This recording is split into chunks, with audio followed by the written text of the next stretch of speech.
करण, तुम कभी भी वक्त पर घर क्यों नहीं आते हो?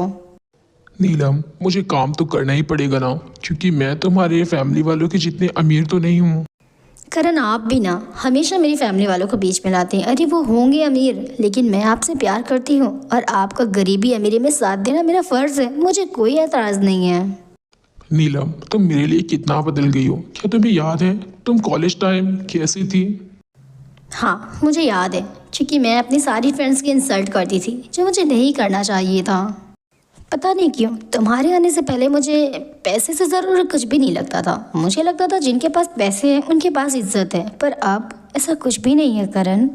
लेकिन अब नहीं, अब मेरी नज़र में सिर्फ प्यार की अहमियत है। ये है करण और नीलम। करण और नीलम के साथ उसकी बूढ़ी माँ भी रहती थी। और ये दोनों हैं नीलम की वो फ्रेंड्स जिनकी इंसल्ट नीलम शादी से पहले करती थी। अंजलि, तुझे पता है वो जो अपनी क्लास की नीलम नाम की लड़की थी, उसका तो नाम मत लिया कर। उसे तो मैं ख्वाब में भी नहीं भूल सकती। उसने हमारी कितनी इंसल्ट की थी। अरे उसने इंसल्ट की थी, लेकिन इंसल्ट करने की बारी अब हमारी है।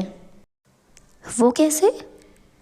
दोनों आपस में ही नीलम के घर जाकर उसे इंसल्ट करने का प्लान करते हैं। अरे वाह, ये तो तूने बहुत अच्छा आइडिया दिया। हम उसके घर जाकर उसकी औकात दिखाएंगे। उसने गरीब घर में शादी की, इसीलिए तो उसने हमें इनविटेशन नहीं दिया कि हम जाएंगे तो उसकी औकात हमें पता चल जाती है ना। हाँ, तो अब हम हमारा पुराना बदला लेंगे उससे। और फिर किसी तरह अंजलि और काव्या नीलम के घर पहुंच जाते हैं।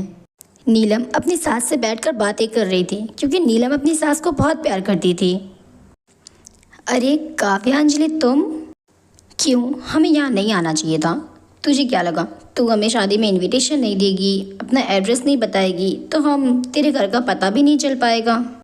वैसे हमें ये तो पता था कि तू गरीब घर में शादी करके गई है, लेकिन हमें ये नहीं पता था कि तू नौकरों के बराबर में बैठने लगी है। काव्या, अंजलि तुम ये क्या कह रही हो? कौन सी नौकर? अरे ये बुढ़िया, ये जो नौकर ही तो होगी ना घर की। काव्या, अपनी ज़बान संभाल कर बात करो। वो मेरी सास हैं, मेरे पति की माँ, मेरी माँ जैसी हैं वो।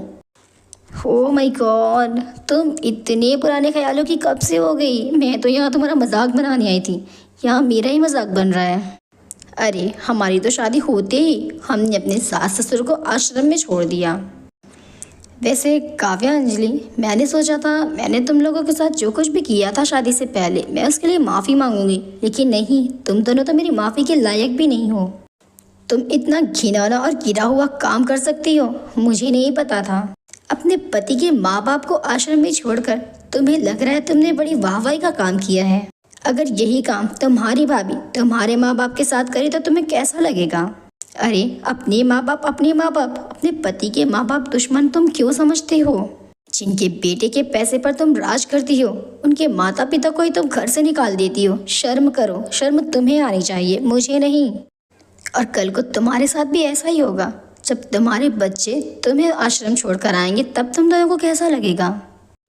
अंजलि और काव्या की नज़रें शर्म से झुक गई थी और साथ ही उन्हें अपनी गलती का एहसास भी हो चुका था। नीलम, हमें माफ़ कर दे। हम तो यहाँ तेरी इंसल्ट करने आए थे, लेकिन तूने तो हमारी आंखें खोल दी। हम आज ही अपने सास ससुर को घर वापस ला लेंगे। दोस्तों, हकीकत में भी इसी तरह हो रहा है जिस तरह इस कहानी में हुआ। हम अपनी फैमिली वालों को फैमिली समझते हैं और अपने पति की फैमिली को क्यों दुश्मन समझ बैठते हैं। दोस्तों प्लीज़, जो लोग भी इस तरह सोचते हैं वो अपनी सोच को बदलें।